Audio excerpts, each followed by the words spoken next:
Oke, assalamualaikum warahmatullahi wabarakatuh. Selamat sore buat teman-teman semuanya. Kali ini saya ingin bercerita tentang sesampainya saya di Jepang. Alhamdulillah, sekarang saya udah sampai di Jepang, udah hari ke berapa, dari tanggal 14 sampai 18. 14 sudah sampai 5 hari berarti ya udah di Jepang. Sekarang saya masih karantina di hotel, tepatnya di Tokyo dekat Tokyo Tower. Mungkin yang tahu itu bagus sekali Tokyo Tower. Sayangnya karantina nggak boleh keluar. Jadi saya mau cerita dari awal dulu. Saya ikut PTJIC terus menunggu, terus ada corona. Saya ingin cerita dari awal. Jadi langsung aja ya. Jadi dulu waktu udah keterima kan nunggu itu terus. Kemudian yang pelatihan 2 bulan di Yogyakarta, PTJIC Yogyakarta itu 2 bulan. Setelah itu kan selesai, pulang nunggu lagi di rumah, nunggu info dapat perusahaan. Alhamdulillah udah dapat. Kemudian ikut pelatihan lanjutan.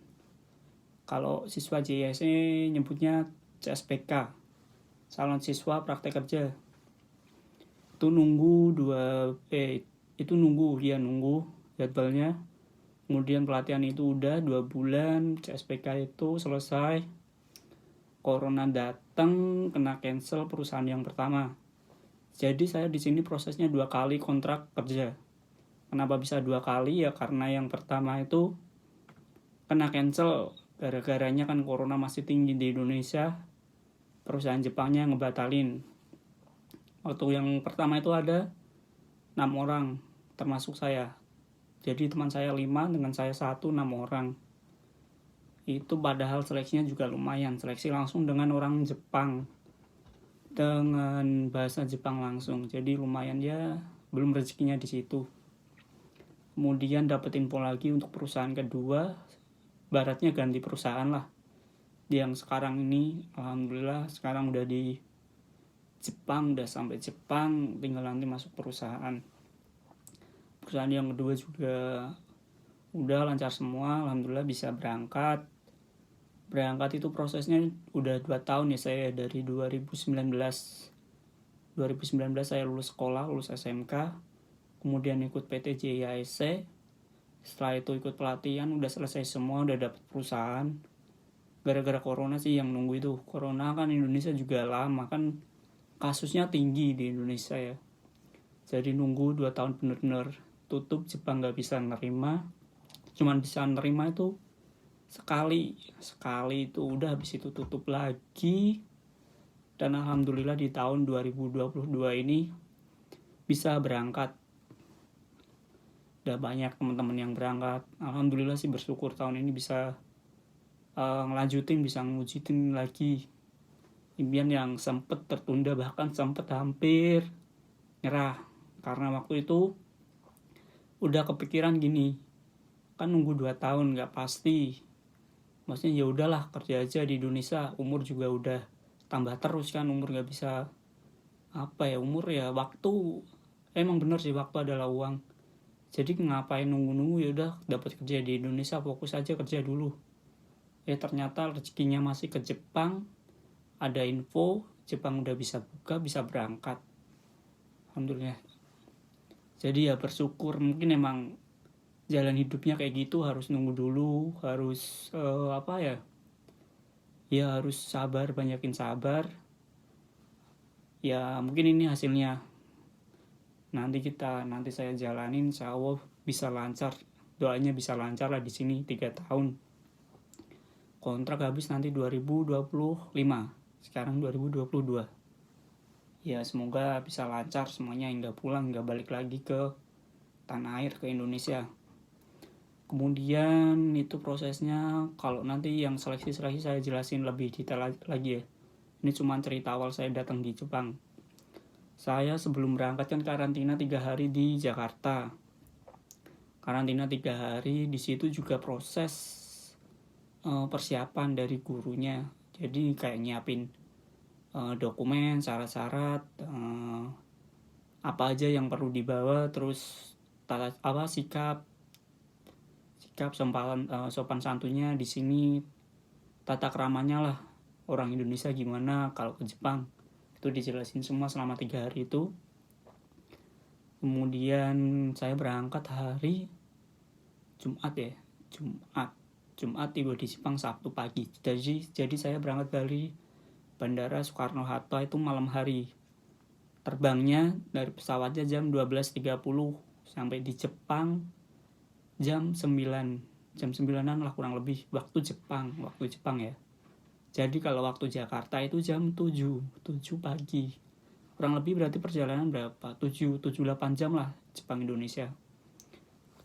Karena kan di Jepang waktunya lebih cepat. Di sini kan matahari, negaranya kan emang namanya juga negara matahari terbit. Jadi ya di sini waktunya lebih cepat, lebih awal lah. Di sini juga subuh, kalau pengen tahu ya, subuh itu jam 3 udah subuh, jam 4 itu udah terang di sini. Jadi maghribnya lama di sini. Maghrib jam berapa? Jam 7, mepet jam 7. Jam 7 itu masih kelihatan ya senja gitulah. Jam 7 itu. Kemudian isaknya jam 8. Jadi jam 8 udah, jam 9 baru bener-bener. Jam 9 gelap, bener-bener gelap.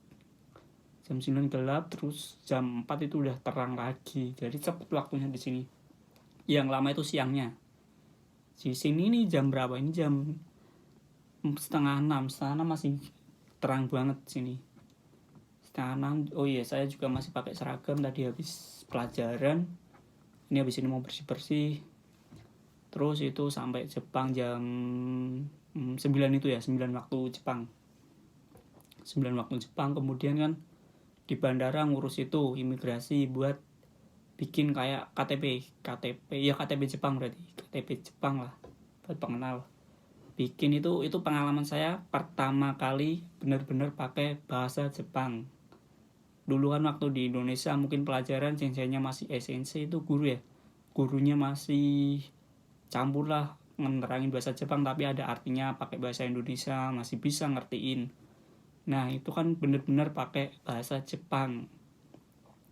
Misalnya nih kita yang pertama suruh nunjukin paspor, itu pakai bahasa Jepang, tanyain kemudian sudah vaksin berapa kali.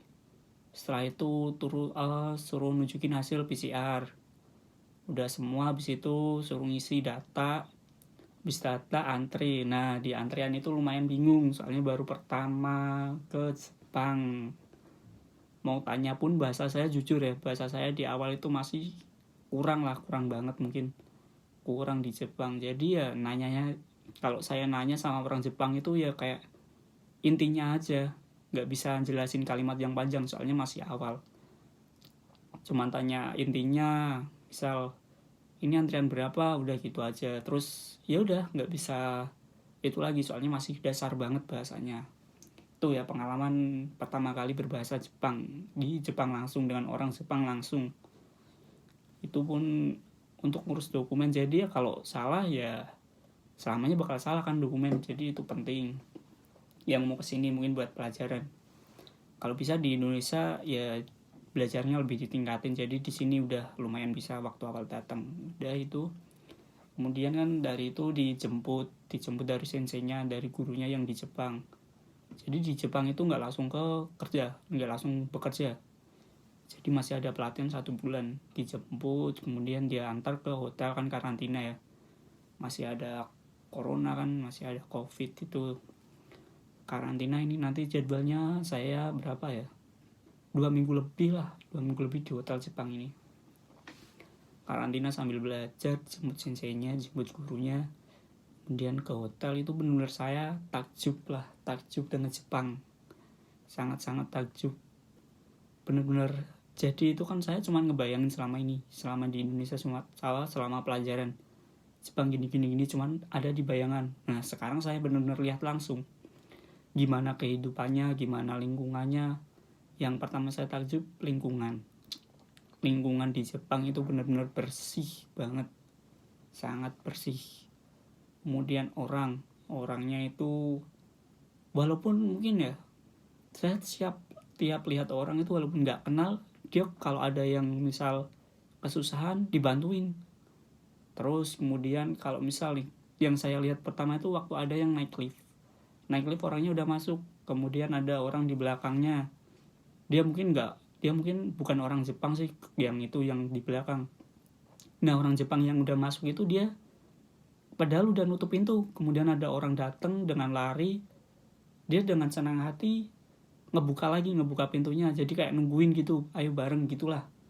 Nah itu kan kalau di Indonesia mungkin kalau yang udah terburu-buru, ya udahlah langsung aja tinggal itu. Kemudian yang itu yang apa ya, kayak lift, enggak lift apa ya, elevator yang jalan lurus datar itu kan.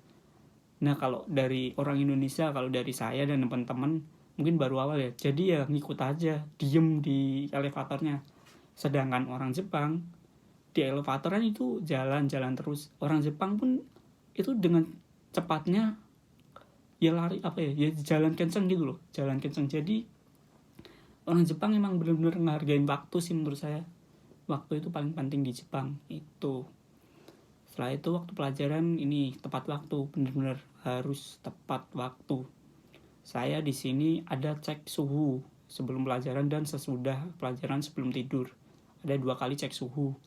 Pagi jam 5.45 sampai 5.55. Jadi dikasih waktu 10 menit. Nggak boleh cepat, nggak boleh terlambat. Ya makanya dari itu saya juga belajar. Emang tujuan saya di sini belajar semua kehidupan orang Jepang sih. Ya mungkin itu baru pertama ya. Emang benar-benar disiplin. Jadi saya setiap hari harus alarm. Yang pertama alarm saya itu jam 3 sholat subuh. Kemudian saya bangun jam setengah 5 bangun. Setelah itu saya alarm lagi jam 5.45 itu untuk ngisi cek suhu tubuh selama karantina. Setelah itu saya alarm lagi jam berapa ya, nentuin kalau itu sore itu namanya apel pagi, nentuin dari gurunya mau jam berapa. Jadi nanti nentuin misal jam 7 ya saya alarm jam 6.40. Kalau misal jam 8 saya alarm jam 7.40. Jadi kalau bisa sebelumnya saya lebihin biar saya lebih siap. Itu kemudian udah sih paling kalau alarm itu sama malam. Yang malam cek suhu itu saya alarm jam 8.45 malam, 8 lebih 45 menit. Udah kemudian itu yang paling saya kagumin dari Jepang dan orang-orangnya, dari penduduknya. Mungkin beda banget ya. Setelah itu lingkungan di sini, lingkungan di Jepang itu benar-benar bersih banget, bersih, rapi, tertata banget. Jadi kan kalau di Indonesia mungkin jalan kan ada garisnya, itu garis putus-putus itu kan buat ngebagi hasilnya, ngebagi jalur. Kan kalau di Indonesia mungkin satu jalan itu harusnya 2 jalur ya, harusnya 2 jalur kan di Indonesia ya, walaupun cuma 3 mobil. Nah di Indonesia itu biasanya 3 mobil kan. Kalau di Jepang benar rapi, nggak boleh lebih dari 2, itu harusnya 2 ya 2 itu untuk kendaraan. Di sini lingkungannya emang tatanannya sangat rapi. Kemudian untuk lampu merah nggak ada yang bakal berani ngelewatin. Itu benar-benar disiplin banget di sini. Serta kendaraan di sini tuh terbilang sedikit, apa mungkin emang saya belum tahu banyak, jadi yang saya lihat emang cuma sedikit gitu atau gimana saya kurang paham. Selama yang saya lihat itu sedikit kendaraan di sini. Motor pun jarang, yang banyak itu taksi, mobil gitu banyak.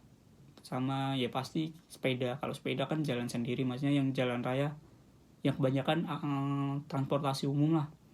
Mobil, bis, taksi itu ada banyak. Sama mobil. Motor jarang di sini. Saya baru 1 kali sih lihat motor di sini. Sisanya ya mobil, bis itu yang banyak. Kemudian ya nanti kalau mau lihat-lihat lingkungan, mungkin kalau saya udah selesai karantina bisa saya liatin. Kalau enggak ya nanti saya sedikit bagikan lah lingkungan sekitar hotel saya dari dalam sini. Kalau mau ada yang pengen tahu gimana kehidupan di Jepang. Kemudian kegiatan saya di sini masih pelajaran itu dari jam 9 9 sampai jam setengah 1 siang. Setengah 1 siang istirahat 1 jam, masuk kelas lagi jam setengah 2. Itu Zoom semua ya, Zoom itu online semua ya. Setengah 2 kemudian selesai jam 5. Nah, setelah selesai itu di sini kalau pelajaran nggak boleh ngantuk sama sekali, nggak boleh damai, nggak boleh itu. Jadi ya diusahain ya itu bener-bener emang kita diajarin buat teratur ngejaga waktu, ngejaga tubuh kita biar kalau aktivitas itu udah siap badannya, udah siap pikirannya, udah enak semua badannya lah. Itu jadi emang diatur. Kemudian untuk ini yang mungkin baru saya pelajarin, aturan buang sampah di Jepang. Kalau di sini aturannya kan saya dapat namanya obento. Obento itu kayak kalau di Indonesia mungkin nasi kotak tapi ini dari Mika sih, tempatnya cuma Mika gitu. Nanti tiap berapa hari sekali kan harus buang sampah, buangnya kasih depan pintu aja, soalnya kan karantina. Nah itu aturannya, yang Mika buat tempatnya ditumpuk jadi satu, kemudian tutupnya ditumpuk jadi satu. Nah setelah itu baru digabungin, jadi nggak boleh tiap Mika sama tutup gabung jadi satu-satu, nggak boleh, harus gitu digabungin dulu sendiri-sendiri baru digabung jadi satu. Kemudian juga pembedaan sampahnya, mana sampah yang bisa dibakar, mana enggak, itu harus dibedain. Oh iya, kemudian sama di sini makannya harus pakai sumpit, nggak ada sendok selama karantina. Mungkin ya nanti kalau udah di apa tuh bisa lah cari-cari sendok. Nah sekarang selama di hotel pakai sumpit itu juga baru pengalaman. Mungkin kalau di Indonesia makan pakai sumpit kan makan mie ayam gitu ya, itu udah biasa.